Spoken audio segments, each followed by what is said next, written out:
Welcome to STV. నా పేరు శ్రావ్య. బులెటిన్లో అప్డేట్స్ చూద్దాం.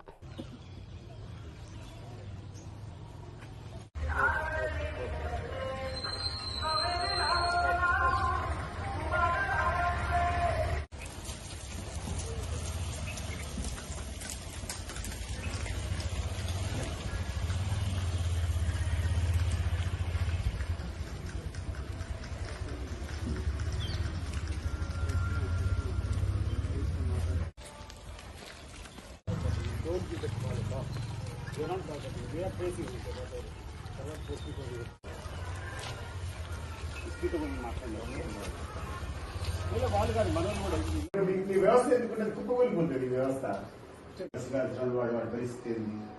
అదే ఈరోజు మీరు న్యాయం చేస్తే ఎవరి మీద కష్టం జరగదు కదా, న్యాయం జరిగిపోతాను ఇప్పుడు న్యాయాలు జరుగుతాను నీటిగా ఉంది ప్రశాంతంగా.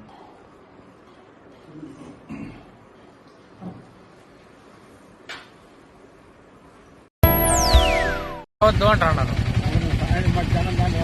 ఒకరు వచ్చేసి మధ్యాహ్నం వరకు 2 గంటల వరకు రావాకండి అని ఒకరు అంటున్నారు. ఎన్నిక వస్తాను ఇప్పుడు పరిస్థితి చూస్తే ఎన్నిక జరిగేలా కనిపిస్తుందా మీకు? ఎన్నిక జరిగే మమ్మల్ని బేయనిచ్చేటట్టుగా కానరాలేదు. వద్దు పోండి అంటున్నారు. మేము ఫోన్ చేసినప్పుడు రాండి, ఓటు బేద్ది ఏమొద్దు మీరు, ఇప్పుడు మేము ఫోన్ చేసినప్పుడు రాండి బేత్తరు అంటున్నారు. ఏ ఊరు నుండి వచ్చారు? మేము మల్లికార్జునపురం నుండి వస్తాను. ఎక్కడ ఏ ఊర్లో ఓటు వేయడానికి? కొత్తపల్లెకు. మామూలుగా అయితే చంద్రగిరి మా ఊరే బూత్ ఇప్పటికి. ఈసారి కొత్తపల్లికి వేసినారు. వాళ్ళు వద్దు పోండి అంటున్నారు. 11 వరకు రావద్దు అంటున్నారు.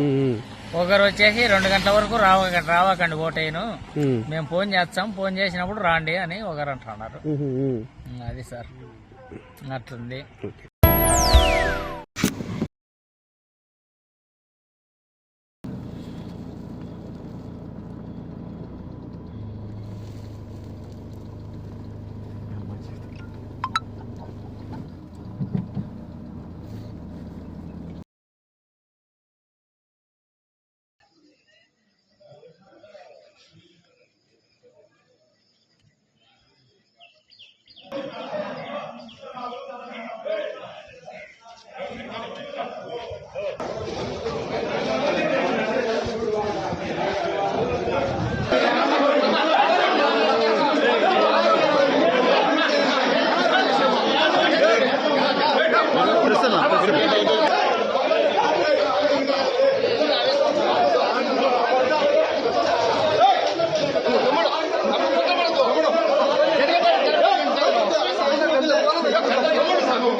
మేము పొద్దున్నే తెల్లారుజామున 5కి లేచినాము. 5కు లేచిన తర్వాత నా ఇంటి చుట్టుకారం 120 మంది మనుషులు ఉన్నారు. పైగా రోడ్లో డిన్నర్ పెట్టుకుంటున్నారు. ఆ డిన్నర్ కాడ కూడా బయట ఊరోళ్ళు, ఈ ఊరోళ్ళు ఎవరు లేరు. నా ఇంటి చుట్టుకారం 120 మంది మనుషులు వచ్చినారు. ప్లస్ రూములు అని ఉంది మా సచివాలయం ఎదురుగా. ఆ రూముల దగ్గర 200 మంది పైన ఉన్నారు. కట్టెలు పట్టుకొని మరి వాళ్ళు బెదిరించినారు. ఓటర్లను ఎవరినే కానీ రావద్దని ప్రలోభాలు పెడుతున్నారు. ఇళ్లలోకి పోయి కొడుతున్నారు. మా జనరల్ ఏజెంట్ గా పొద్దున ఇంటికి వచ్చా అంటే నా ఇంటికాడికి వచ్చి బండ్లలో ఎంపలాడి కట్టెలతో కొడుతున్నారు. ఎట్లా అంటే అట్లా మాట్లాడుతున్నారు. ఆడోళ్ళు కానీ మగోళ్ళు కానీ ఎట్లా పోతారు ఏజెంట్లుగా చేయనికి? ఈ ఎలక్షన్లు జరిగేదానికే లేదంటే ఏం చేయాలని మీకు నాకు అర్థం కావడంలే. కానీ పర్మిషన్ ఎట్లా ఇచ్చినారు నాకు అర్థం కాదు. మా ఊర్లో పోలింగ్ బూత్ దగ్గర డిన్నర్ చేసుకోనికి పర్మిషన్ ఏ విధంగా ఇచ్చినారు? ఎవరు పర్మిషన్ ఇచ్చినారు? సేమ్యాలు వేసుకోనికి డిన్నర్లు పెట్టుకోనికి ఎవరు ఇచ్చినారు పర్మిషన్? మీ అంటే ఎలక్షన్ కమిషన్ ఉందా లేదంటే నిర్వీర్యం అయిపోయిందా లేదంటే వన్ సైడ్ చేయాలని ఫిక్స్ అయిపోయినారా మీరేమన్నా? ఎలక్షన్ సామాన్యంగా జరిగితే గెలిచేది నేనే, దాంట్లో డౌట్ లేదు. అందరికీ భయం పడింది. ఈ భయం అనేది అందరికీ చుట్టుకుంది. ఇప్పుడు నా పోలింగ్ బూత్ దగ్గర 100 నుంచి 120 మంది మనుషులు ఉన్నారు. అందరినీ ఎవరు పోయినా కానీ రోడ్లు ఎవరు పోయినా కానీ వాళ్ళని బెదిరించినారు.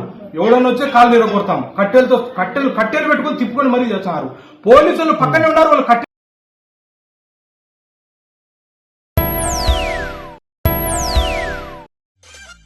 మేము చేసే వీడియోస్ మీకు నచ్చినట్లయితే లైక్ చేయండి.